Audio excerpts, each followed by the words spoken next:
أعوذ بالله السميع العليم من الشيطان الرجيم. بسم الله الرحمن الرحيم. الحمد لله الذي هدانا لهذا وما كنا لنهتدي لولا أن هدانا الله لقد جاءت رسل ربنا بالحق. الصلاة والسلام على رسول المسدد المصطفى الأمجد المحمود الأحمد أبي القاسم محمد.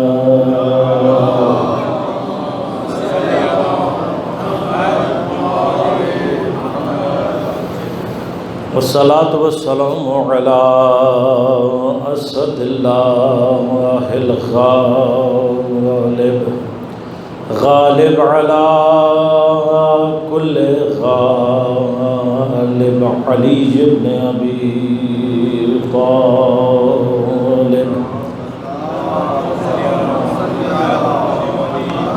والصلاة والسلام على سيدة المعصومة المظلومة الطاهرة البتول بضعة الرسول فاطمة الزهراء سيدة نساء العالمين.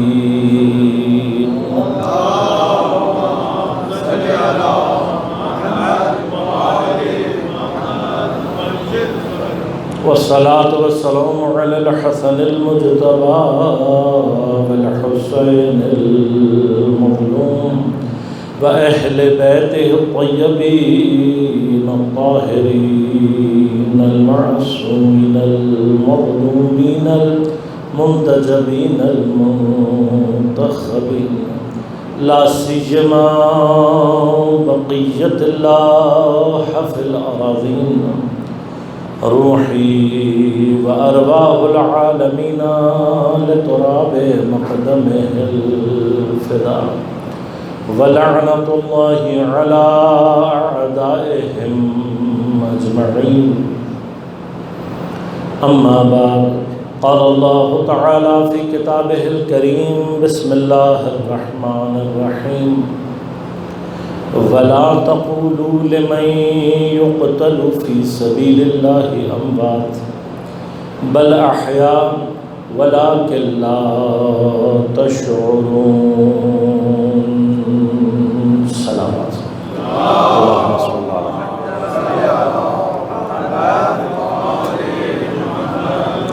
مومنین کرام، سامعین محترم، عزیزان گرامی قدر، موت و حیات اور مفہوم شہادت کے عنوان سے ہماری گفتگو کا سلسلہ جاری ہے۔ موضوع پر گفتگو کے لیے سورہ مبارک بقرہ کی 154 نمبر آیت کو سرنامہ کلام کے طور پر انتخاب کیا اور آپ کی خدمت میں تلاوت کا شرف حاصل کیا۔ پروردگار ارشاد فرما رہا ہے: وَلَا تَقُولُوا، اور مت کہو،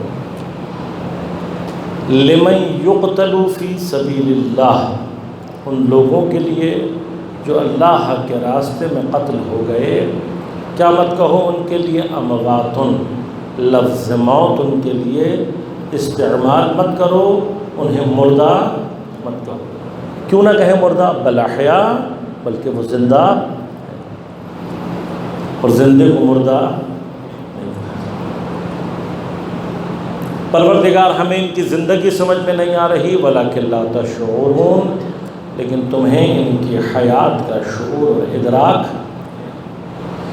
لہذا خالق موت و حیات، الذی خلق الموت والحیات لیبلوکم ایکم احسن عملا، وہ ذات کہ جو خالق حیات اور موت دونوں ہے۔ کیوں خلق کی اس نے؟ لیبلوکم، تاکہ تمہیں آزمایا جا سکے، ایکم احسن عملا، تم میں سے بہترین عمل کرنے والا۔ سورہ ملک کی اس آیت کے اندر اشارہ کیا ہے؟ پروردگار نے موت و حیات کو خلق کیا اور اس موت اور حیات کے درمیان کی جو کیفیت ہے وہ کیا ہے؟ وہ آزمائش کے لیے ہے، لیبلوکم، لہذا پیدا ہونے سے پہلے کوئی عمل نہیں جس کا حساب ہوگا، اور مرنے کے بعد کوئی عمل نہیں جس کا حساب ہوگا۔ اس کے درمیان کا جو حصہ ہے وہ کس لیے رکھا گیا؟ آزمائش کے لیے۔ لہذا دنیا کی، اللہ کی خلقت کا ہدف، اس میں ہمیں بھیجنے کا اصل ہدف لیبلوکم ایکم احسن عملا۔ اگر ہم یہ تصور رکھیں کہ ہمیں آزمایا نہیں جائے گا، ہمیں آزمائش میں مبتلا نہیں کیا جائے گا، تو یہ فکر، یہ سوچ اور یہ عقیدہ قرآن کے منافی۔ پیدا ہو گئے، جب تک مرو گے نہیں، کس چیز میں مبتلا رہو گے؟ لیبلوکم، مبتلا ہو، ہر لمحہ، ہر سانس ابتلا ہے، امتحان ہے، آزمائش۔ پس ہر لحظہ زندگی کو اگر انسان آزمائش سمجھ کر گزارنا شروع کرے تو ایکم احسن عملا کی منزل پر پہنچتا ہے۔ اس میان شیطان کی پوری قوت کیا ہے کہ انسان کو اسی کیفیت سے باہر نکال کر غافل کر رہے ہیں۔ آپ امتحان دینے جاتے ہیں، ایگزامینیشن سینٹر میں پہنچے، جیسے ہی ایگزامنر نے کہا یور ٹائم اسٹارٹس ناؤ، آپ کا وقت شروع ہو گیا، تو اب آپ جانتے ہیں آپ کے پاس 3 گھنٹے ہیں۔ آدھا گھنٹہ سو جائیں، تھکے ہوئے بہت ہیں، چاکلیٹ کھا لیں، تھوڑی دیر ویڈیو گیم کھیل لیں، تھوڑی دیر ٹی وی دیکھ لیں، ادھر ادھر دوستوں سے باتیں کر لیں۔ ایسا آپ جانتے ہیں کہ یہ 3 گھنٹے وہ فرصت ہے جس نے میرے کیریئر کو ڈیفائن کرنا ہے۔ تو اب اگر آپ عاقل ہیں، ذرا سا بھی عقل آپ کے اندر ہے، تو کیا کریں گے؟ آپ کہیں گے اس 3 گھنٹے کا 1 سیکنڈ بھی مس نہیں ہونا چاہیے، اور میں اس میں اپنی بہترین پرفارمنس۔ امتحانات کے بارے میں شاید یہ سوچا جا سکتا ہو، اب غور کیجیے گا، ہے نا کانسیپٹ، کہ آپ جلدی پیپر ختم کریں، چلے جائیں، آزاد ہیں اس کے بعد، لیکن جب تک پھنسے ہوئے ہیں، جب تک نہیں کر رہے ہیں، تب تک تو کوئی نہیں ہوتا نا، تب تک آپ کا ذہن ہوتا ہے۔ بس 2 مرحلے ہیں، امتحان میں ہی سمجھ میں آ جاتا ہے، یا خود کو آزادی کے اس مرحلے تک پہنچا دو، جلدی پیپر حل کر لو، آزاد ہو جاؤ گے، یا انتظار کرو جب تک کہ وہ پیپر چھین نہ لے۔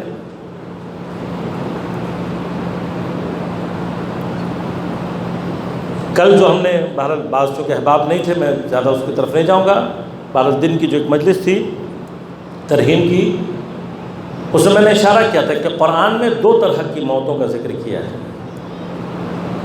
کل نفس ذائقۃ الموت، ہر نفس کے لیے موت کا ذائقہ ہے۔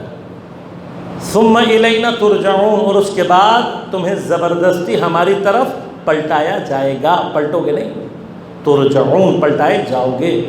یہ ایک ہے، یہ سب ان لوگوں کے لیے ہے کہ جو اپنا پیپر اس دنیا میں مکمل نہیں کر پاتے، زبردستی ان سے کاپیاں چھین لی جاتی ہیں۔ دوسری قسم وہ ہے کہ جس کے لیے قرآن کہہ رہا ہے سورہ مبارکہ فجر کی آخری آیات میں، یا ایھا النفس المطمئنہ ارجعی الی ربک راضیۃ مرضیہ، ان کے لیے موت کا ذائقہ نہیں ہے۔ نہیں کہا اللہ تعالیٰ نے کہ پہلے موت چکھاؤں گا پھر تم میرے پاس آ جانا، نہیں، کیا کہہ رہا ہے؟ ارجعی، خود سے پلٹ کر آ جا۔ اب یہ کون ہے جو پیپر جلدی، اگر تیاری بہت اچھی ہے، واقعاً مسلط ہے، ٹیکنیک جانتا ہے، کیا کرے گا؟ جلد از جلد اپنا پیپر مکمل کر کے اپنی مرضی سے آزادی کی طرف حرکت کرے گا۔ بس اگر امتحان اور پیپرز کی یہ 2 صورتیں معلوم ہو گئیں تو بس یاد رکھیے گا، جو اپنی مرضی سے اطمینان کی منزل میں پہنچ جاتا ہے اسے شہید کہتے ہیں، وہ شہید ہے۔ ارجعی، اپنی مرضی سے، اپنے اختیار سے اپنے پروردگار کی طرف جاتا آزاد. بس اگر آزادی چاہتے ہو راستہ شہادت کا ہے. لیکن اگر نہیں ملی آزادی تو پھر کیا ہوگا؟ جب تک ایگزامینر زبردستی پیپر چھین نہیں لے گا تب تک ٹینشن ہے. ہاں، آپ پیپر دے رہے ہیں، آخری مرحلے میں چند سیکنڈ پہلے ہی آپ نے جو انک پاٹ رکھی تھی وہی آپ کے پیپر پہ آپ کے ہاتھ سے گر گئی، کیا ہوگا؟ امکان ہے نا بھائی. اسی ڈر کے مارے تو اب بچے بال پین لے کے جاتے ہیں. پرانے زمانے میں ہوتا ہوگا، ہمارے بزرگوار جو ہیں وہ زیادہ جانتے ہوں گے، جس زمانے میں بال پین نہیں آیا تھا، اور ایک زمانہ تو شاید وہ دعوت اور قلم والا بھی رہا ہوگا. لکھا بہت اچھا تھا، اپنے ہی ہاتھ لگا اور دعوت انک پاٹ جو تھی، انک جو تھی اس کی الٹ گئی. اب کون قصوروار ہے؟ لہذا یاد رکھیے گا، اس زندگی کی آخری سانس تک غلطی نہیں کرنی ہے. ہمارے پاس مثال، میں اس تفصیل میں نہیں جانا چاہتا، کہ جہاں اگر انسان متوجہ نہ ہو، شیطان کی اپنی پوری کوشش ہوتی ہے کہ حتیٰ اس کی روح نکلنے سے پہلے کا ایک مرحلہ ہے جہاں پر آ کر اعمال بند ہو جاتے ہیں، اس سے پہلے تک اس کی پوری کوشش ہوتی ہے کہ میں اس کے نامہ اعمال پر اس کے ہاتھ سے انک گرا دوں. وہاں تک وہ کوشش کرتا ہے. یہ جو ساری مثالیں زندگی میں آتی ہیں، ہماری حقیقی زندگی ان سے خالی نہیں. لہذا اب اللہ تبارک و تعالیٰ جو متوجہ کر رہا ہے، آزاد ہونا چاہتے ہو، راستہ موجود ہے تمہارے پاس، بلا حیا زندہ ہیں، ولیکن لا تشعرون، تمہیں ان کی حیات کا شعور اور ادراک نہیں ہے. اگر چاہتے ہو تو اپنے شعور اور ادراک کو بلند کرو. آیا ان شہداء سے ارتباط کا کوئی راستہ ممکن ہے یا نہیں؟ انشاءاللہ مقام آپ کی خدمت میں عرض کروں گا، لیکن پہلے یہ مرحلہ طے کر دوں کہ ہمیں یہ سمجھ میں آ جائے کہ ہماری اس حیات، ہماری اس زندگی کہ جس کو ٹیکنیکلی جانوروں کی زندگی حیات حیوانی کہتے ہیں، جانوروں کی زندگی ہے سانس لینا، مگر کوئی جانور اس کے علاوہ ہے؟ آپ جانتے ہیں کوئی جانور جو سانس نہ لیتا ہو، جو کھانا نہ کھاتا ہو، جو بچے پیدا نہ کرتا ہو، جو حرکت نہ کرتا ہو، جس کے اندر رشد و نمو گروتھ نہ ہوتی ہو؟ انہی میں سے ایک انسان بھی ہے. ہم جب انسان کہتے ہیں تو اشارہ ہمارا ہو رہا ہے، مگر یہ جو ہم ہیں بشر، انہی حیوانات میں سے ایک حیوان. لہذا سوشل سائنس جب بھی انسان کو تعریف کرتی ہے تو کیا کہتی ہے؟ Social animal. ہر علم اپنے حساب سے معنی کرتا ہے. فلسفی منطقی بھی وہ کیا کہتا ہے؟ حیوان الناطق، سوچنے والا یا بولنے والا حیوان. اب یہاں بحث ہے، وہ انشاءاللہ کبھی حیات کی بحث کروں گا تو تفصیل سے بتاؤں گا کہ ہمارے علماء نے جو انسان کی تعریف کی ہے وہ اس سے ہٹ کر ہے، اشارہ کر دوں گا البتہ، لیکن تفصیلی بحث کبھی اور. آیت اللہ جوادی عاملی حفظہ اللہ فرماتے ہیں کہ انسان کو حیوان کہنا ہی انسان کی توہین ہے. کیا ہے پھر انسان؟ جو تعریف کی ہے اس کے لیے تفصیل چاہیے لازمات ہے، میں صرف اشارہ کروں تاکہ مطلب آپ کے ذہن میں رہ جائے. فرمایا انسان حی متعلحہ ہے، ایک ایسا زندہ ہے کہ جو اپنے اندر الہ کی، خدا کی طلب رکھتا ہے. پس اگر انسان کے اندر اپنے معبود، اپنے خدا کی طلب نہ ہو، انسان ہوتا ہی نہیں ہے. تو مقامات ہیں انشاءاللہ عرض کروں گا. کل میں نے آپ کی خدمت میں عرض کیا تھا، اسی بنا پر سائنس کی آخری حد کیا ہے کہ وہ کہتا ہے کہ حیات جو آبزرویشن میں آ رہی ہے اس کی، سائنس کی وہ آخری مرحلہ کیا ہے؟ حیات حیوانی، جانوروں کی زندگی، اینیمل لائف. سائنس اس سے آگے آبزرو نہیں کر سکتی. کیوں نہیں کر سکتی؟ کیوں نہیں سائنس کے مشاہدے میں آ سکتا؟ کیونکہ جب سلسلہ مراتب کوئی مرحلہ بیونڈ میٹر ہو جائے، مادے کی سرحد سے باہر نکل جائے، اب جو مٹیریل ہی نہیں ہے اس کو سائنس کر سکتی ہے؟ آبزرو نہیں کر سکتی. تب وہاں سے مرحلہ جو شروع ہوتا ہے وہ کیا ہے؟ میں نے کل آپ کی طرف اشارہ کیا تھا، ہم حیوان تو بنا کر بھیجے گئے ہیں لیکن ساتھ میں انسان بننے کی صلاحیت لے کر آئے. میں صرف ربط مطلب کے لیے دو باتیں ریپیٹ کروں گا اور تیزی سے آگے بڑھوں گا. بس اس دنیا میں پہلا مرحلہ ہمارا کیا ہے کہ ہم پہلے انسان بنیں. ہم انسان بن کر نہیں آتے، انسان بننے کی صلاحیت لے کر آتے. اب انسان بننا کیوں ضروری ہے؟ دنیا میں اس لیے ضروری ہے کہ انسان بنیں گے تو مومن بننے کی صلاحیت پیدا ہوگی. اگر انسان ہی نہیں بنیں گے تو جانور کبھی بھی مومن نہیں ہوتا. دوسری ضرورت کیا ہے؟ دنیا میں اگر انسان بنیں گے تو قیامت کے دن یہ صلاحیت پیدا ہوگی کہ جب ہمیں محشور کیا جائے تو ہمیں کم از کم انسان بنا کر محشور کیا جائے، تاکہ پھر ہم حساب و کتاب کے کسی مرحلے میں داخل ہو سکیں. وہ شخص کہ جو دنیا میں کبھی بھی انسان بننے کی کوشش نہیں کرتا یا اس نے حیات انسانی نہیں گزاری ہوتی، چاہے کتنا ہی کلمہ کیوں نہ پڑھ لے، قیامت کے دن جب اٹھایا جائے گا حیوان بنا کر اٹھایا جائے گا اور وہیں سے سیدھا جہنم. تب جاننا ضروری ہو گیا کہ یہ حیات انسانی ہے کیا، انسان اور حیوان میں فرق کیا ہے. لہذا توجہ کیجیے گا. میں نے عرض کیا تمام حیوانات کھاتے پیتے، بچے پیدا کرتے، حرکت کرتے، یہ سب کے ہاں موجود ہے. اس دائرے میں اگر آپ انسان کو تلاش کر رہے ہیں تو انسان صرف ایک مور ڈیولپڈ اینیمل ہے، اس سے آگے کچھ نہیں ہے. اگر ڈیولپمنٹ کی بھی بات کریں تو یقیناً کچھ چیزیں انسان نے بنائی ہیں، لیکن ابتدائی ضروریات کے مرحلے میں آ کر اگر بات کی جائے تو ابھی تک انسان اللہ کی بنائی ہوئی چیزوں سے آگے نہیں نکل سکتا. ہم نے دنیا کی بہترین غذائیں بنا لی، لیکن ایک مکھی کے پیٹ سے نکلنے والے شربت سے زیادہ اچھا غذا نہیں بنا سکتے. ہم نے بڑی مضبوط رسیاں بنا لی، لیکن مکڑی کے تار سے زیادہ ابھی تک انسان مضبوط رسی نہیں بنا سکتا. ڈاکومنٹریز جا کے دیکھ لیجیے گا، یوٹیوب پہ لکھ کر دیکھ لیجیے گا.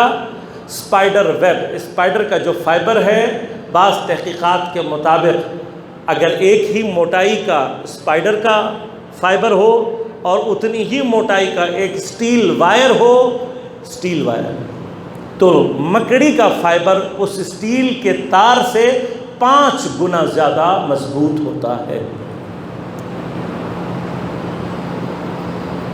ہم نے بہترین کپڑا بنانا سیکھا، لیکن ابھی تک ایک کیڑا جو دھاگا بناتا ہے ریشم کا، اس سے زیادہ فائن دھاگا ابھی تک انسان نے بنانا نہیں سیکھا. ہم نے کیا کمال کیا؟ ہم نے تو سب سیکھا ہے، انسان کا اپنا کمال تو نہیں ہے، مگر جو سیکھا ہے اس میں بھی انسان ابھی اس مرحلے میں داخل نہیں. تو غور کیجیے گا حیوان اور انسان کو کیسے جدا کیا جائے. ایک معیار جو علماء نے بیان کیا وہ کیا ہے؟ فرمایا حیات انسانی اور حیات حیوانی، جانور اور انسان کی زندگی کا فرق کیا ہے؟ فرمایا کہ جہاں کہیں پر بھی کسی وجود، کسی ذات کے تمام اعمال اور افعال کا مرکز اور مقصد اور محور اس کی اپنی ذات ہوتی ہے، یہ حیوان کہلاتا ہے. لہذا ہر حیوان اپنے لیے بہترین کھانا، اپنے لیے بہترین پانی، اپنے لیے بہترین گھر، اپنے لیے بہترین ساتھی، اپنے لیے بہترین بچے یہ چاہتا ہے نا. کون سا حیوان ہے جو نہیں چاہتا؟ اور پھر ان تمام اعمال اور افعال میں جو چیز ڈیفائن کرتی ہے اس کے اعمال اور افعال میں، وہ اس کے اندر کیپیبلٹی، کسی چیز کو انجام دینے کی استعداد اور صلاحیت اور ضرورت، یہ 2 چیزیں ہیں. لہذا کوئی بھی حیوان جس چیز کی اس کو ضرورت نہیں ہوتی وہ نہیں کرتا. کوئی بھی حیوان نہیں کرتا. چونکہ حیوانات کو کھانا پکانے کی ضرورت نہیں ہے، وہ نہیں پکاتے. جس حیوان کو ضرورت ہے وہ پکا کے کھاتا ہے. کسی بھی حیوان کو لباس پہننے کی ضرورت نہیں ہے، جس حیوان کی ضرورت ہے وہ بنا کر پہنتا. کسی بھی حیوان کو گاڑی کی سواری کی ضرورت، جس کو ضرورت ہے وہ گاڑی بنا رہا ہے.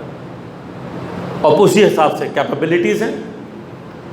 کیپیبلٹی ہے تو بنا رہا ہے، کیپیبلٹی نہیں ہوگا تو نہیں بنائے گا. بس پیزا کھانے سے حیوان انسان نہیں بنتا، برگر کھانے سے، کڑھائی کھانے سے مثلا، نہ ہی مہنگی گاڑی میں بیٹھنے سے حیوان انسان بنے گا، نہ ہی مہنگے گھر میں رہنے سے نہیں بنے گا جب تک اس کے تمام اعمال اور افعال کا مرکز اور محور اس کی اپنی ذات کے لیے کر رہا ہے، حیوان ہے۔ لہذا یہ یاد رکھیے گا، حیوان جب اپنے بچوں کا دفاع کر رہا ہوتا ہے، یہ بھی اس کی انسٹنکٹ ہے، اپنے بچوں کا دفاع کرتا ہے، دوسروں کا نہیں کرتا۔ حیوان جو اپنے بچے کو اپنی چونچ میں یا اپنے پروں میں یا کسی اور طریقے سے اپنے منہ میں ان کے لیے غذا لے کر آتا ہے، یہ انسٹنکٹ ہے، اس لیے کہ حیوان کی ضرورتوں میں سے ایک ضرورت اس کی فیملی ہے۔ لہذا کیا ہوتا ہے، اپنے بچے کو کھلاتا ہے، ساتھ والے گھونسلے میں ساتھ ہی دوسرے کا بچہ ہو مر جائے، کوئی ٹینشن نہیں، اپنی فیملی کو ڈیفینڈ کرتا ہے۔ یہ جو ڈیفینڈ کرتا ہے اپنی فیملی کو، یہ انسٹنکٹ ہے اس کی، یہ جبلت ہے اس کی، یہ غریزہ ہے اس کے اندر، فطری طور پر موجود ہے۔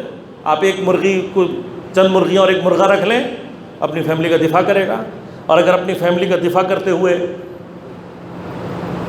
جانے آفرین اپنی خدا کے سپرد کر دے، تو اب آپ اس کی تصویر لگا کر اپنے گھر میں نہیں لگائیں گے، یہ کہہ کے کہ بڑی بڑا باغیرت مرغہ تھا، اپنی فیملی کا دفاع کرتے ہوئے فوت ہو گیا بیچارہ، نہیں کہیں گے نا؟ کیوں نہیں کہیں گے؟ جبلت، انسٹنکٹ ہے۔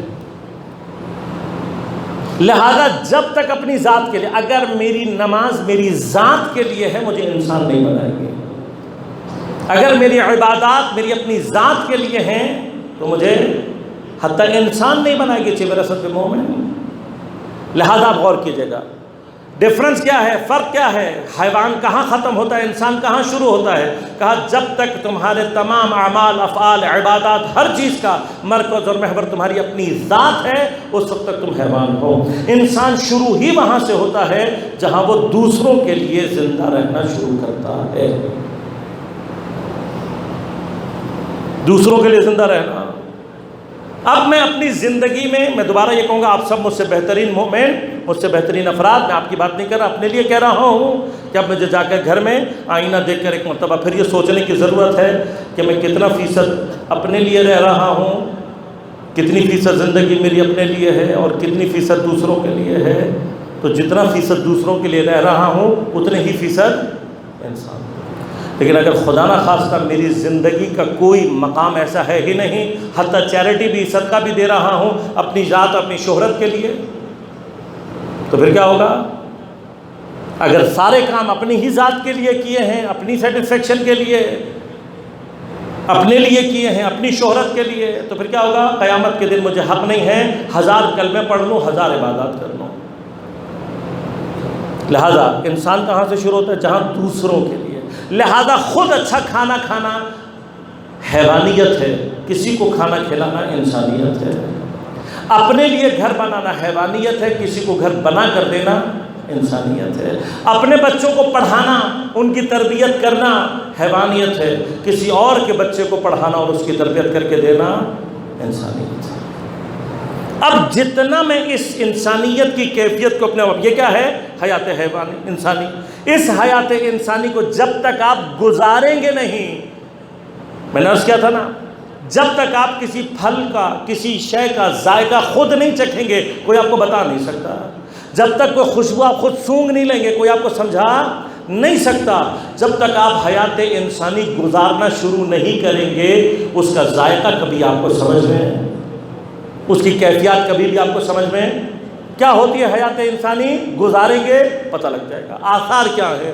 کم ترین آثار بتا رہا ہوں کیونکہ وقت نہیں ہے۔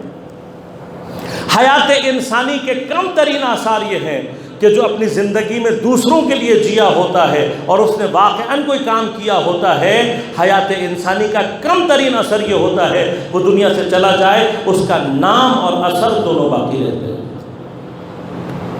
لہذا 3000 سال پرانے افراد، 4000 سال، 6000، 8000 سال پرانے، ان انسانوں کے جو نام اور آثار باقی ہیں، یہ حیات انسانی کی ادنا ترین قوت اور اثر۔ مجھے میرے پردادا کی قبر کا نہیں معلوم کہاں ہے، 2-3 پیڑھیاں اوپر چلے جائیں گے، نہ نام پتہ ہے نہ نشان، نہیں پتہ ہمیں، ہمارے ساتھ کیا ہوگا ہمیں نہیں پتہ۔ ختم ہو جاتا ہے انسان، باقی کون رہتا ہے اس دنیا میں؟ نام اور اثر صرف اس کا باقی رہتا ہے جس نے حیات انسانی کو اس سطح پر گزارا ہو۔ اگر ظاہری طور پر بھی ختم ہو جائے تب بھی اس کا اثر باقی رہتا ہے۔ بہت سارے لوگ ہیں ان کے آثار ہیں، چاہے ہمیں نام نہیں معلوم، اور قیامت کے دن پروردگار اس کا حساب کتاب کرے گا۔ لہذا اگر میں اب انسان نہیں بنا ہوں تو مجھے توقع نہیں رکھنی چاہیے اس چیز کی کہ میرے اندر ایمان کی کوئی کیفیت پیدا ہو سکتی ہے اور میں حیات ایمانی گزارنے کے قابل بنا۔ اب حیات انسانی میں نے عرض کیا انتہا کہاں تک ہے؟ عقل انسانی یہ کہتی ہے کہ بھئی دوسروں کے لیے جیو، دوسروں کا فائدہ پہنچاؤ، دوسروں کو بھی اپنے ساتھ آگے لے کر چلو، دوسروں کے لیے بھی خدمت انجام دو، دوسروں کے لیے زندہ رہو۔ کہاں تک؟ عقل یہ کہتی ہے جہاں تک تمہیں خود نقصان نہ ہو، لہذا چیریٹی اتنی دو جہاں تمہیں اپنے بچے بھوکے نہ رہ جائیں، کوئی اور کام کرنا ہے وہاں تک کرو جہاں تک تمہاری اپنی اور تمہاری فیملی کو تکلیف اور پریشانی نہ ہو۔ یہ حیات انسانی ہے۔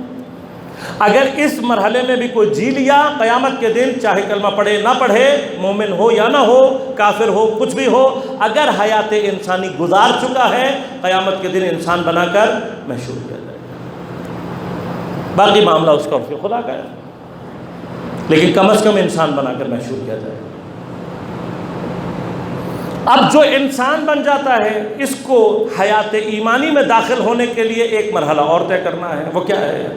ابھی تک انسان دوسروں کے لیے زندہ تھا لیکن اپنے نقصان کے لیے آمادہ نہیں۔ حیات ایمانی کسے کہتے ہیں؟ حیات ایمانی کہتے ہیں کہ جب یہی انسان، اب یہ جانور نہیں کر سکتا، یاد رکھیے گا، میں نے ایک مثال دی تھی پچھلے دنوں، اگر آپ کو یاد ہوگا کہ اگر بندر کے سامنے آپ کیلے اور ڈالرز رکھ دیں تو آپ اس کو کبھی نہیں سمجھا سکتے، کبھی نہیں سمجھا سکتے آپ اسے کہ اس ڈالر سے تم ایسے بہت سارے کیلے خرید کر کھا سکتے ہو، نہیں سمجھ میں آئے گا۔ وہ کیا کرے گا؟ کیلے ہی اٹھا کے جائے گا۔ اسی طرح سے جس نے حیات انسانی نہ گزاری ہو، آپ اس کو حیات ایمانی کبھی سمجھا ہی نہیں سکتے، اس کو یہ بات کبھی سمجھ میں آئے گی ہی نہیں۔ تو پہلے انسان بن جاؤ، ایمان کے مراحل سمجھ میں آنا چاہیے۔ ہے کیا مرحلہ یہ ہے۔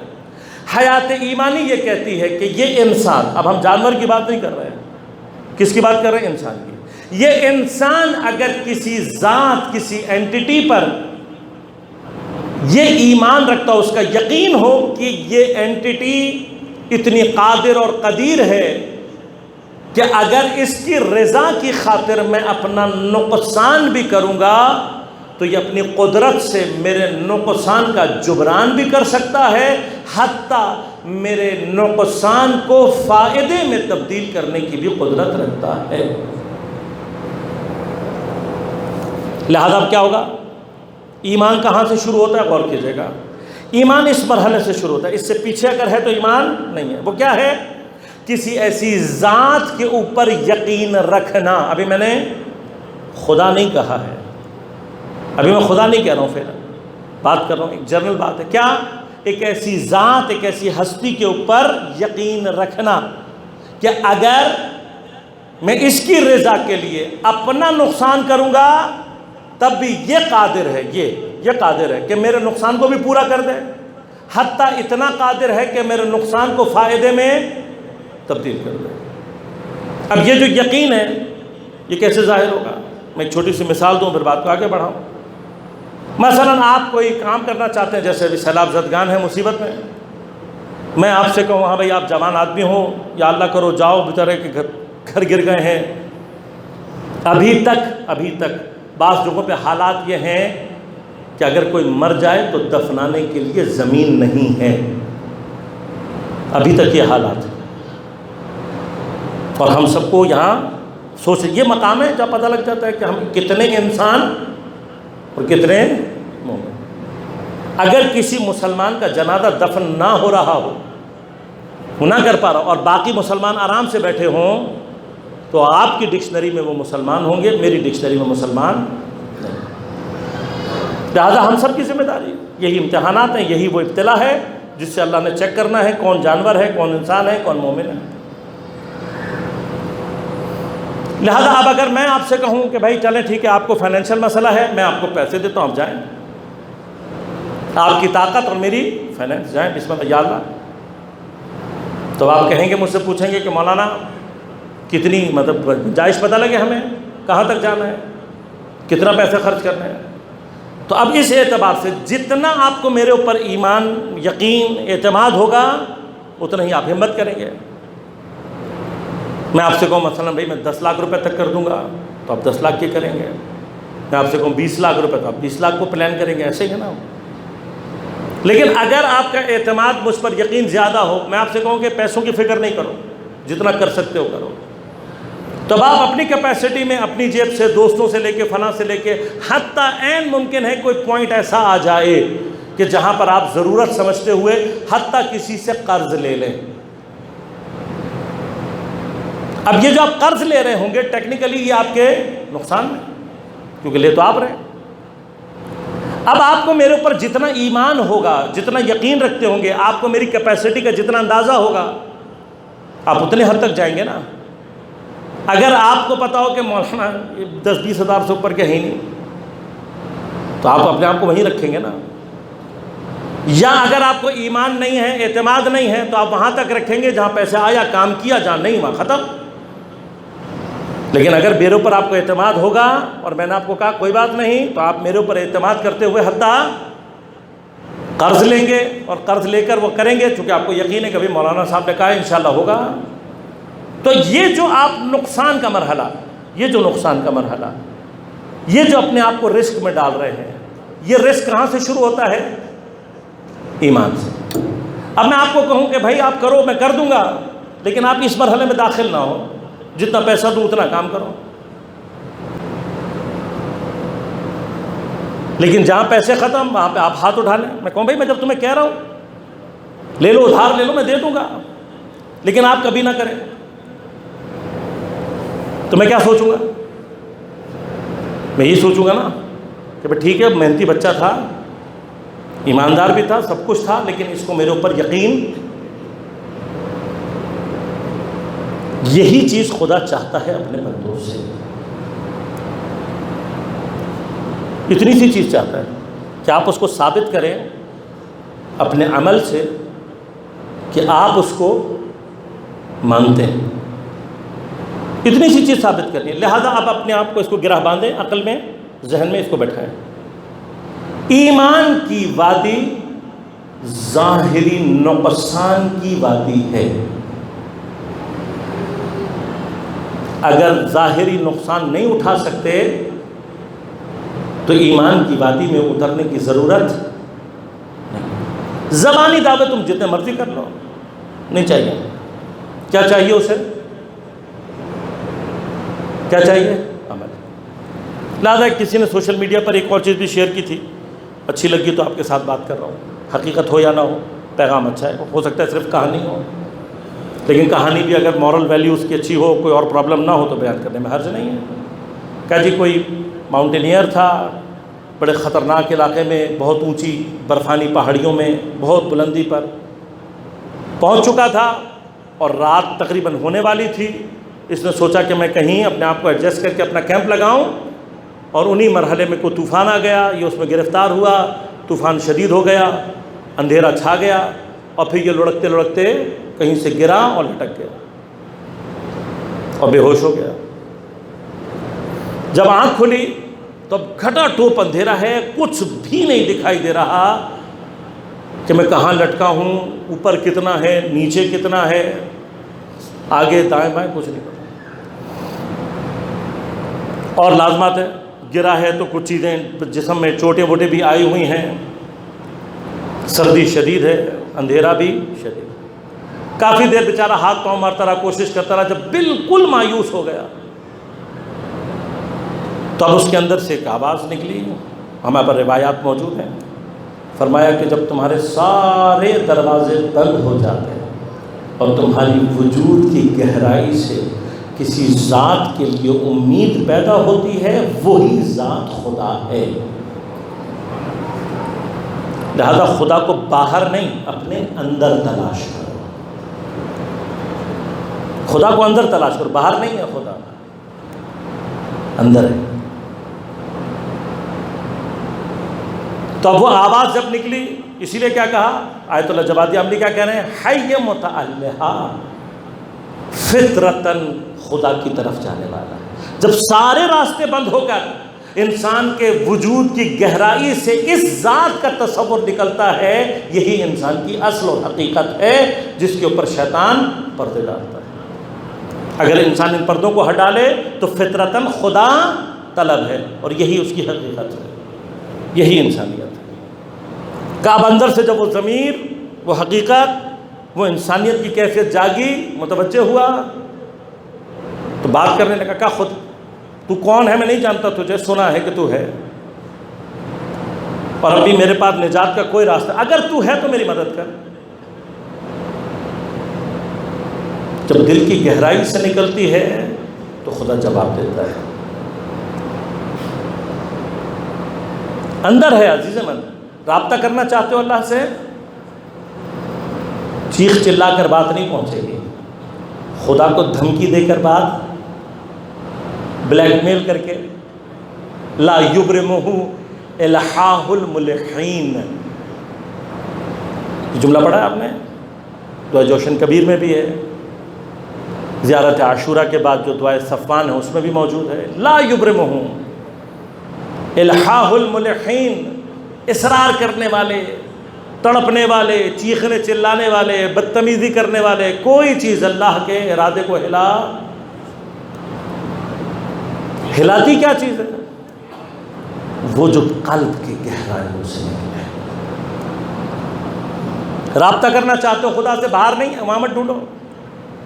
کہاں ڈھونڈو؟ اپنے وجود کے اندر۔ لہذا میرے استاد کہتے تھے کبھی کبھار جب رات کو سوتے میں آنکھ کھلے، ساری دنیا سو رہی ہے، تو اٹھو اپنے بستر سے، وضو کر سکتے ہو تو وضو کرو، گھر میں جا کر کہیں قالین کا کونا ہٹا کر جہاں سب سے زیادہ خاک ہے نا،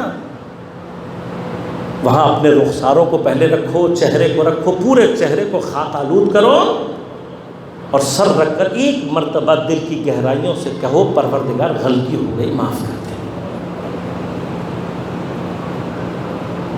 ظلم تو نفسی، پروردگار میں نے اپنے اوپر ظلم کیا ہے۔ اور یہ یاد رکھنا، پروردگار پر ظلم ہے یہ سمجھنا کہ تم معافی مانگو اور وہ تمہیں معاف نہ کرے، ظلم ہے یہ اس کے اوپر۔ ماں باپ ناراض ہو جائیں اور تم اس حالت نہیں بلکہ ہلکی سے صرف جا کے ماں باپ کے سامنے کھڑے ہو کے سر جھکا کے دو آنسو ٹپکا کے کہتے ہو بابا غلطی ہو گئی، معاف کر دیں، کتنی ہی شدید کیوں نہ ناراض ہو، ذرا سا سامنے کھڑے ہو کے کہو، آنسو گرا کے دو، امنا غلطی ہو گئی، معاف کر دو۔ ابھی آنسو تمہاری آنکھ سے گرتا نہیں ہے، سب سینے سے چمٹا لیتی ہے، پیار کرتی ہے، خود رونے لگتی ہے، تو جو 70 ماؤں سے زیادہ پیار کرنے والا ہے، 70 گنا برداشت کر سکتا ہے آنکھ میں آنسو؟ یا سری آپ ہے سب سے جلدی راضی ہو جانے والے، کتنا جلدی راضی ہوتا ہے؟ فرمایا ندامت کا آنسو پلک پر ظاہر نہیں ہوتا، وہ معاف کر دیتا ہے۔ دشمنی نہ کرو خدا سے، دوستی کرو، بلیک میل نہیں کرو، محبت کرو، اندر سے کنیکٹیوٹی، باہر نہیں۔ اب جب یہ آواز نکلی دل کی گہرائیوں سے، تو کب آواز سنائی دی اس کو اندھیرے میں سے؟ کوئی کہہ رہا تھا کہ اگر واقعاً خدا پر ایمان رکھتا ہے، چاہتا ہے کہ خدا تجھے بچا لے، تو رسی کاٹ دے۔ آواز ختم ہو گئی۔ اب یہ سوچ رہا ہے کہ کیا کروں، رسی کاٹوں یا نہیں؟ یہ جگہ ہے جہاں شیطان آتا ہے۔ لہذا یاد رکھیے گا، فاستبقوا الخیرات، نیک کاموں میں جلدی کرو۔ ہر وہ راستہ جو تمہیں خدا کی طرف لے جانے والا ہے، اس پر شیطان فوراً آ کر بیٹھتا ہے۔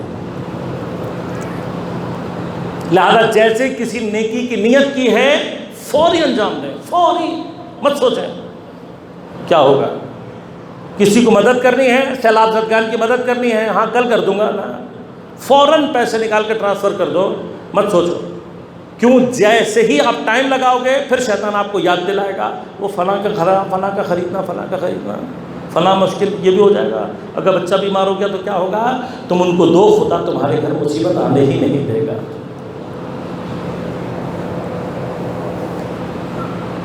رسی کاٹ دو، اب وہ سوچ رہا رسی کاٹوں یا نہیں، پتہ نہیں کتنا نیچے گروں گا، کیا ہوگا، سوچتے سوچتے رات گزر۔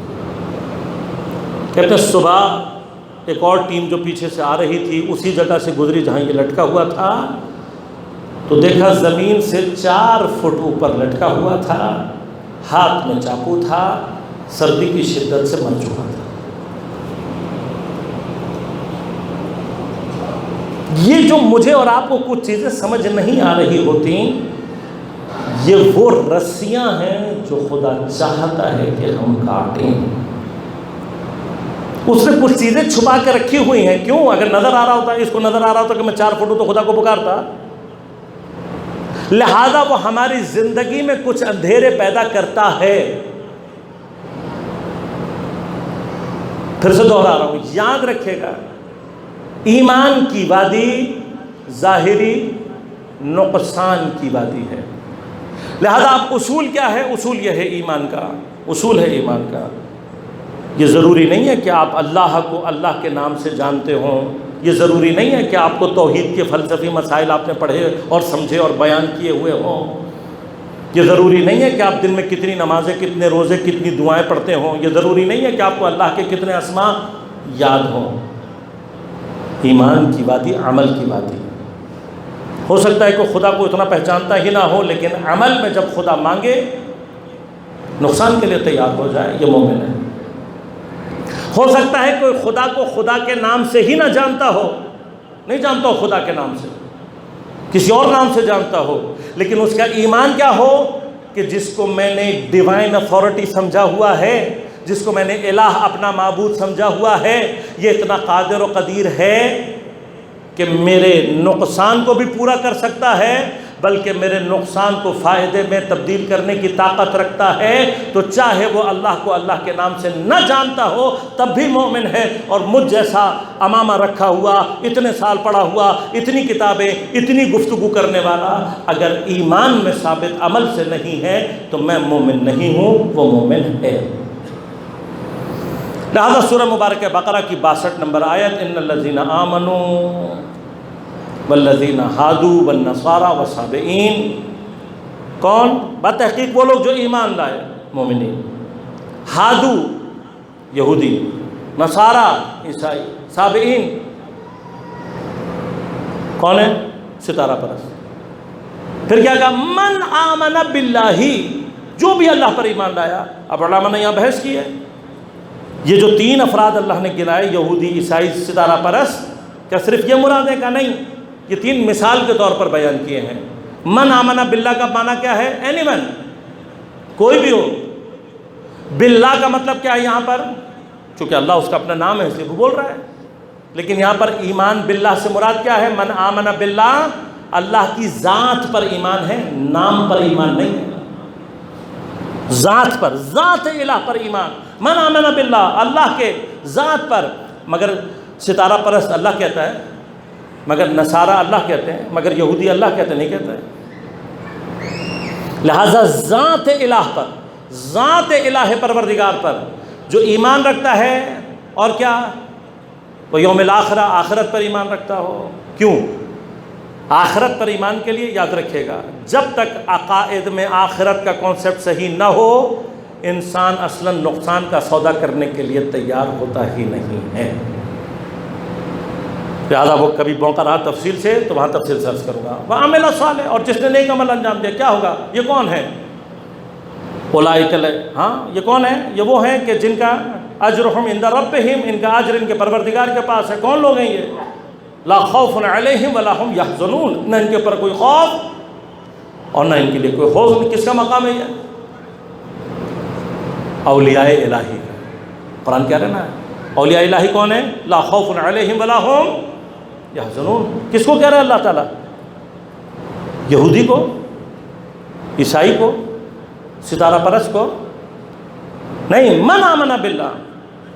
میں تو اجازت ہی نہیں دیتا کہ اپنے سنی بھائی کو یہ کہہ دوں کہ یہ جنت میں پہنچ سکتا ہے.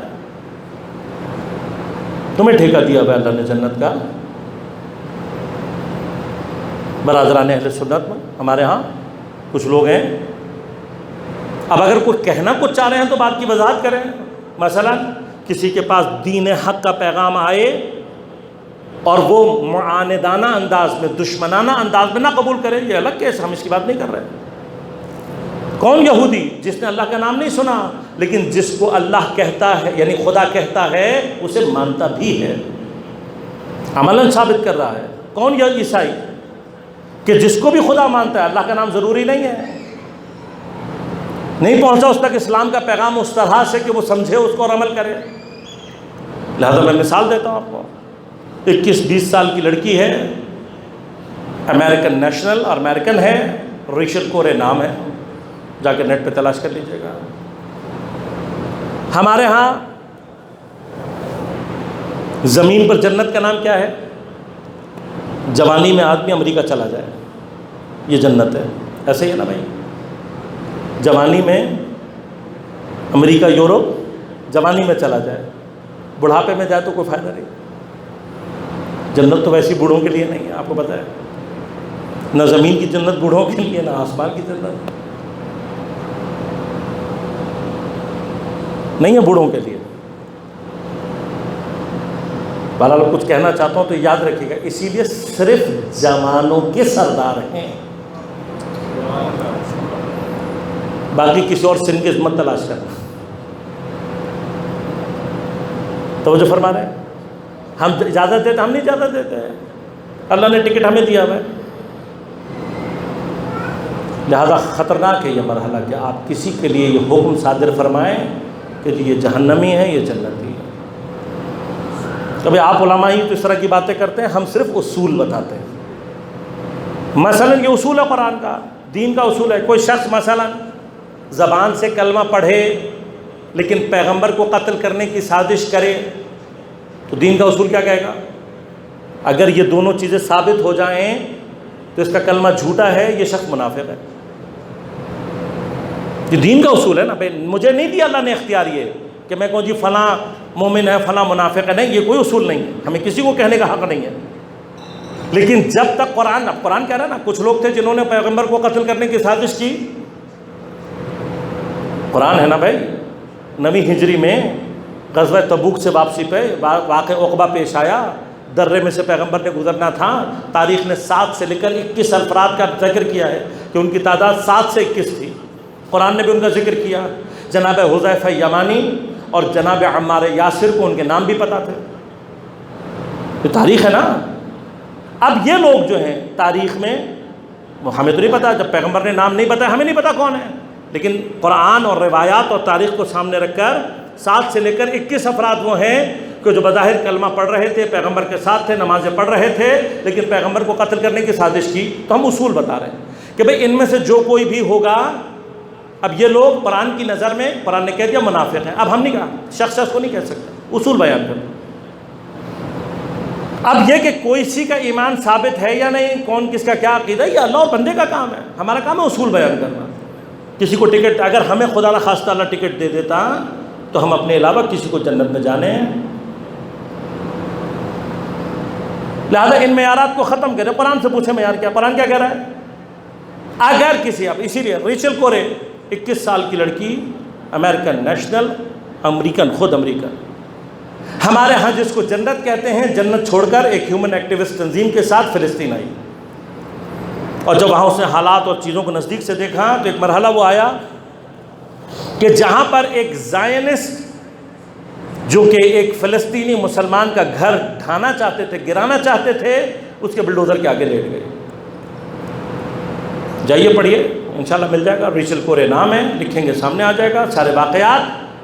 بلڈوزر اس کی ٹانگوں تک پہلے چڑھایا گیا، اس کو ٹانگوں کو کچلا گیا، پھر پیچھے ہٹا. جب اس کے دوست اس کو اٹھانے آئے، اس نے اٹھنے سے انکار کر دیا.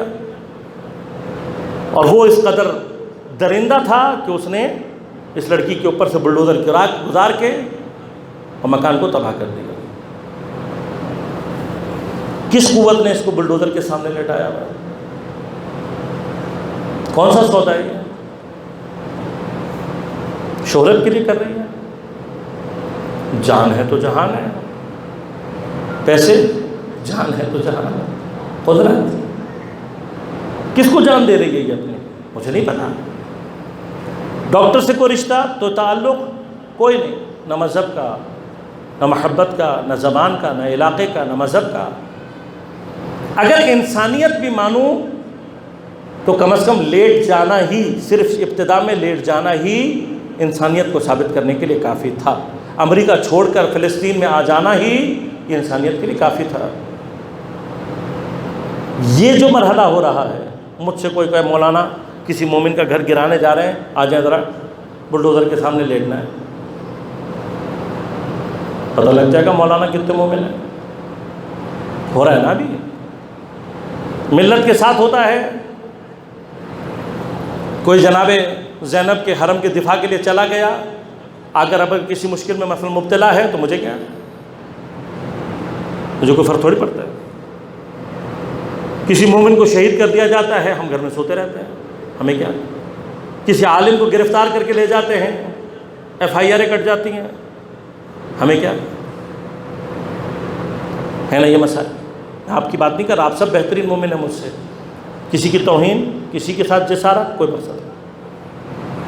میں اس بچے کی بات کر رہا ہوں، مجھے آپ بتا دیے سوچ کر، آپ کے پاس اگر کوئی ریزن ہے، میرے پاس اس کے علاوہ کوئی ریزن نہیں ہے کہ وہ جس کسی کو بھی خدا مانتی تھی، مجھے نہیں پتا کس کو مانتی تھی یا نہیں مانتی تھی، عقیدے کے حساب سے شاید عیسائی تھی، پتہ نہیں عقیدہ کتنا اس نے سیکھا تھا نہیں سیکھا تھا، کچھ نہیں پتا مجھے، لیکن اس کا یہ عمل یہ بتا رہا ہے ظاہری طور پر کہ جس کو بھی خدا مانتی تھی کم از کم مجھ سے زیادہ بہتر مانتی تھی۔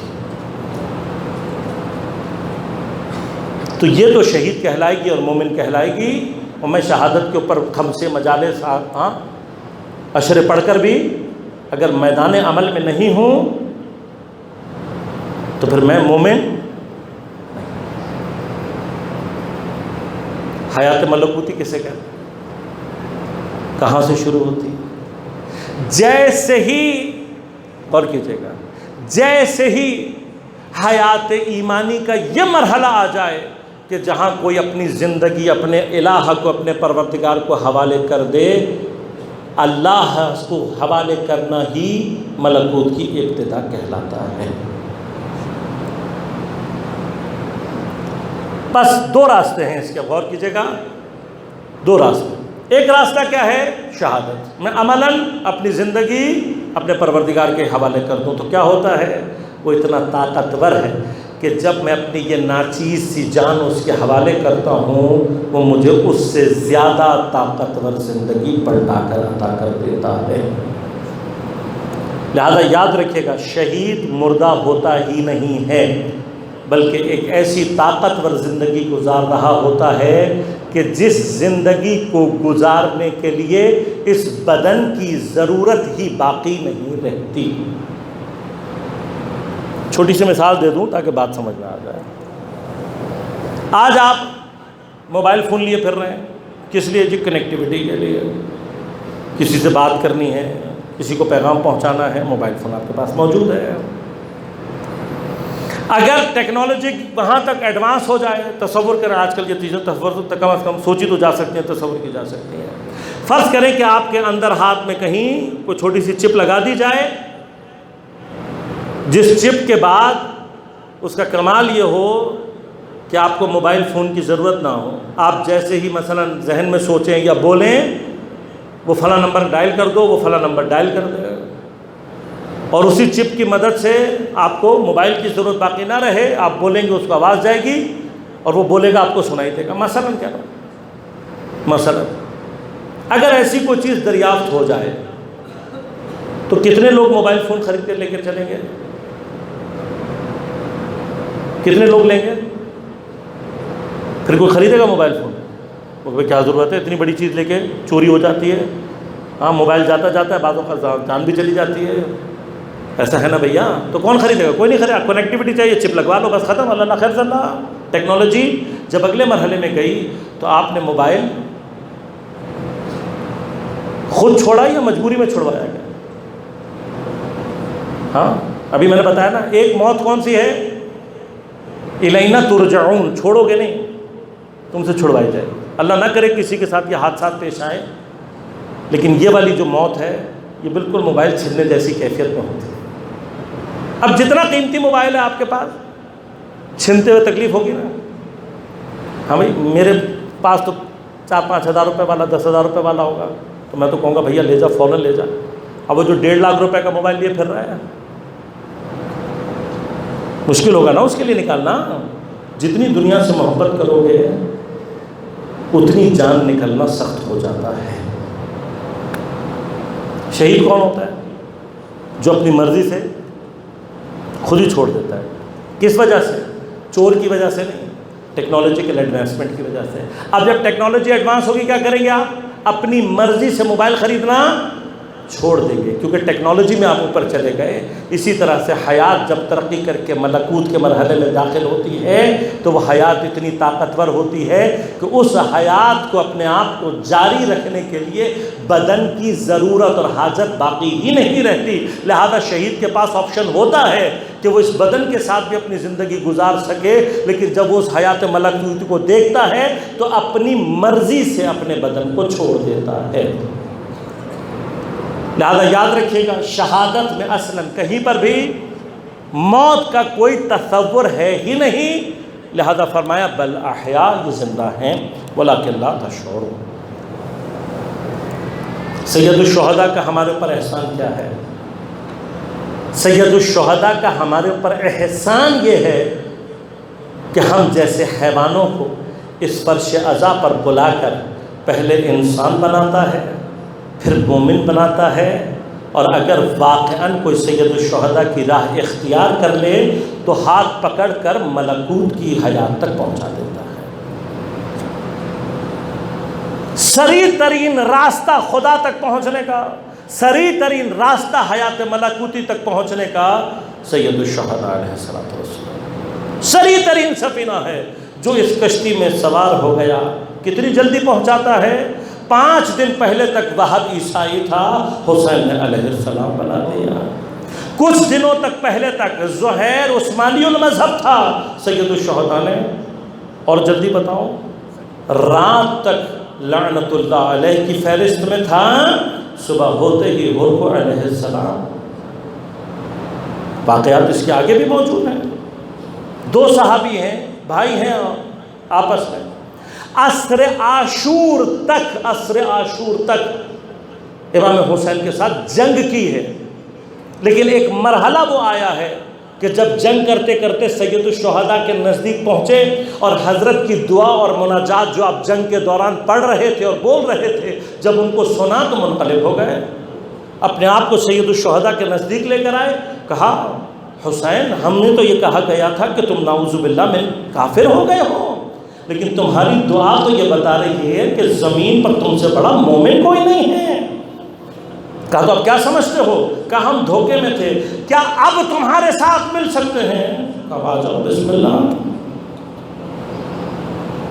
کبھی کربلا کا ڈیپ مطالعہ کریں تو صحیح. لہذا جب شمر خنجر لے کر پہنچا ہے نا اور سینہ اتھر پر سوار ہوا ہے، وہاں تک سید نے فرمایا، سید الشہداء نے، اب بھی اگر توبہ کر لے میں تجھے جنت کی ضمانت دیتا ہوں. میرے مولا، ہم اتنے تو برے نہیں ہیں نا. کوئی راستہ، کوئی جگہ نہیں ہے میرے مولا. مادیت نے، شیطانی طاغوت کی قوتوں نے جہان کو گھیرا ہوا ہے.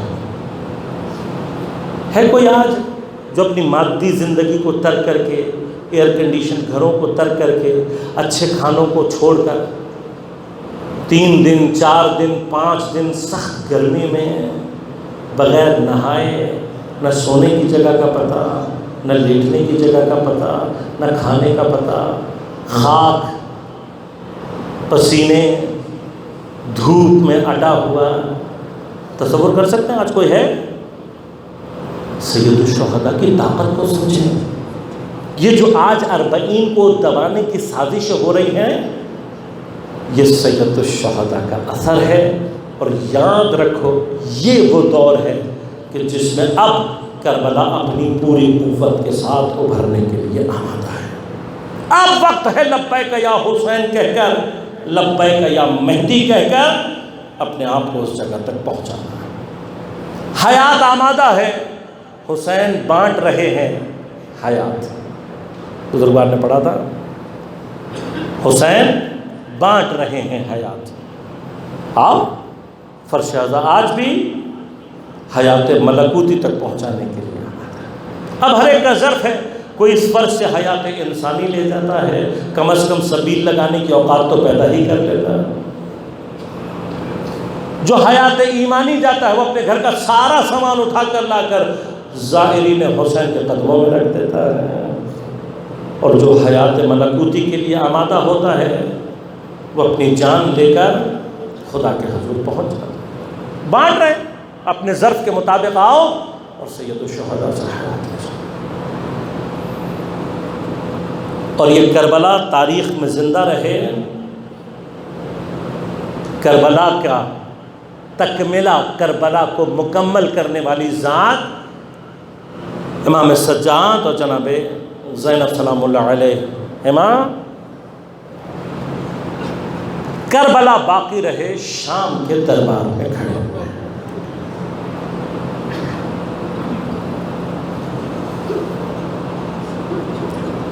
اربعین پہ تو واپس پہنچے، کل پہنچے بعض روایات کے مطابق. شام کا بازار اپنی جگہ بڑی مصیبت تھا، لیکن شام کا دربار وہ مصیبت تھا کہ جس سے بڑی مصیبت شاید اہل بیت نے نہیں دیکھی. بعض روایات کے مطابق 72 گھنٹے تو باب الساعہ پر صرف اس لیے کھڑے رہے کہ دربار ابھی سجا نہیں تھا. اور اس کے بعد جب وارد کیا گیا ہے تو سید سجاد پر سب سے بڑی مشکل کیا ہے؟ خود تو گلے میں طوق، ہاتھوں میں زنجیر، ہتکڑیاں، پیروں میں بیڑیاں، ایک کونے میں سر جھکا کے کھڑے تھے. لیکن مصیبت کیا ہے؟ ملعون ایک مقام پر کھڑا ہے، جو بی بی وارد ہوتی ہے ملعون نام لے کر پکارتا ہے. میں نہیں جانتا بیویوں کی سارے ہر مرحلے میں حالات کیا ہو گئے ہوں گے، لیکن بیویاں پھر کیا کر رہی ہیں؟ خود کو ایک دوسرے کے پیچھے چھپا کر اپنے حجاب کو باقی رکھنے کی کوشش کر رہی ہیں. اور اس کوشش میں، اس مرحلے میں تاریخ نے دیکھا کہ ایک بیوی جو حیا کی پیکر ہے، عفت کی ملکہ ہے، بیویوں کے حلقے میں اپنے آپ کو درمیان میں سب سے پورے وجود کو سمیٹ کر بیٹھی ہوئی ہے، گویا اپنے وجود کا اظہار ہی نہیں کرنا چاہتے، درمیان میں حلقے کے چپ چاپ بیٹھی. اس حال میں اہل بیت کھڑے ہیں اور وہاں شرابی شراب پی کر اور اپنے ملحدانہ اشعار سے اپنے اور اپنے اجداد کے ایمان کا اظہار کر رہا. اور پھر کچھ دیر کے بعد سید الشہداء کے سر کو تشت میں رکھ کر ملعون کے پاس لایا گیا. شراب کا نشہ جب بڑھا تو اس ملعون نے ایک لکڑی اٹھا کر سید الشہداء کے لبھائے مطہر پر ضربے لگانا شروع کیا. معذرتاً یہ وہ مرحلہ تھا جب سید سجاد نے ایک مرتبہ سر اٹھا کر کہا، ملعون تجھے معلوم ہے یہ ہونٹ کس کے ہیں؟ یہ کون سے ہونٹ ہیں؟ ارے یہ بوسہ گاہ رسالت ہے، پیغمبر نے ان ہونٹوں کو بوسہ دیا ہے. جب میرے مولا نے یہ گفتگو کی تو ایک مرتبہ شرابی نے شراب کے نشے میں کہا، یہ کون ہے؟ کون بولا؟ کہا علی ابن الحسین. کہا تم نے تو کہا تھا کہ ہم نے ان کے سب مردوں کو مار دیا ہے، یہ کیوں زندہ آیا؟ اسے کیوں زندہ لائے ہو؟ کہا یہ بہت بیمار تھا، ہم نے سمجھا کہ راستے کی تکلیفوں میں مر جائے گا، لیکن یہ زندہ یہاں تک آ گیا. کہ اگر زندہ یہاں تک آ گیا ہے تو اب یہاں قتل کر دو، میرے سامنے قتل کر دو۔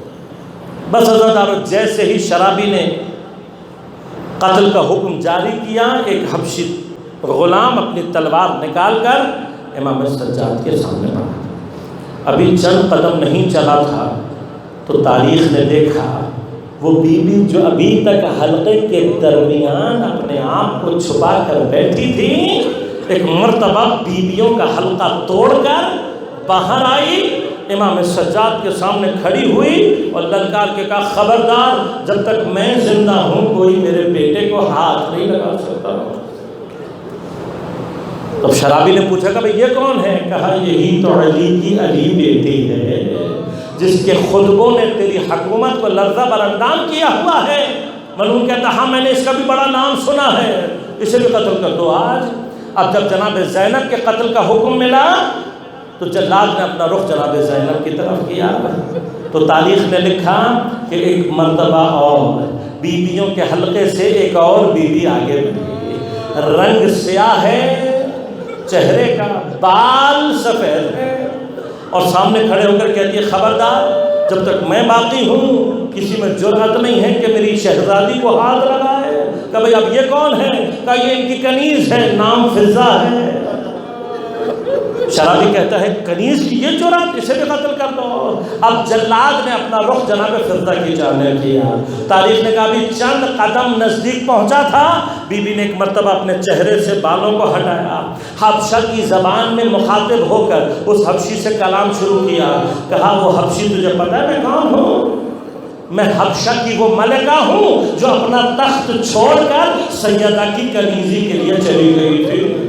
بس عزادارو، جیسے ہی حبشہ کی ملکہ کا نام دربار میں گونجا ہے، ایک مرتبہ تاریخ نے لکھا کہ دربار میں موجود 300 حبشی غلام تھے، اپنی ملکہ کا نام سنتے ہی انہوں نے ایک مرتبہ تلواروں کو نیام سے باہر نکالا، للکار کے شرابی سے کہا خبردار، ہماری ملکہ موجود ہے یہاں، کسی نے اگر ہماری ملکہ کو ہاتھ لگایا ہم خون کی ندیاں بہا دیں گے۔ بس جیسے یہ منظر طاری ہوا، ایک مرتبہ خوف کے اثر سے نشہ کافور ہو گیا، ڈر کر کہتا ہے ہاتھ روک لیا جائے۔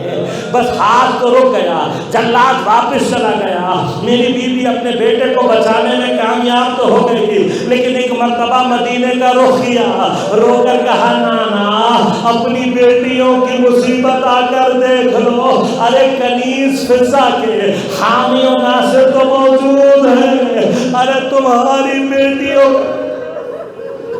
بیٹیوں کا کوئی حامی و ناصر؟